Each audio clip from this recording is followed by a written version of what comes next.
soo dhawaada dhamaantiin waxaan rabaa inaan ku tuso qaabka ugu fudud aad YouTube muuqaal ugu soo dejiso karto adigoo isticmaalo wax application marka ugu horeysa soo furo ani browser ku jiro mobilkaas sida Safari Opera Chrome kadib search bar ka taabo waxa ku qortaa gefastlink.com website ka marka search gelisid kadib dib uga bax waxa soo doorataa muuqaalka aad u baahan tahay inaad YouTube ka soo dejisid oo YouTube ka tag kadib share dheh saad muuqaalku soo qaadatid share marka tiraahdo copy link si taabo kadib iska soo bax waxa soo gashaa oo dib ugu soo laabto website-kii halkaas bast ku dheh linkiga soo qaadatay kadib download taabo barrier kadib wuxuu ku saaray halkaas aad waxa dooranaysaa qaabka muuqaalka soo dejisanaysid quality-giisu noqonayo kan 360 kaasaan taabtay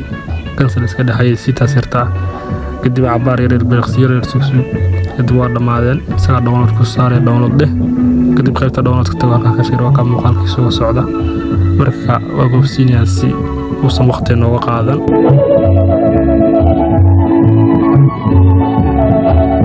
hadda waa u dhamaaday muuqaalkiina sidaas ayuu mobilkayga ku soo galay haddaan isla fiirino waa kaas Yap.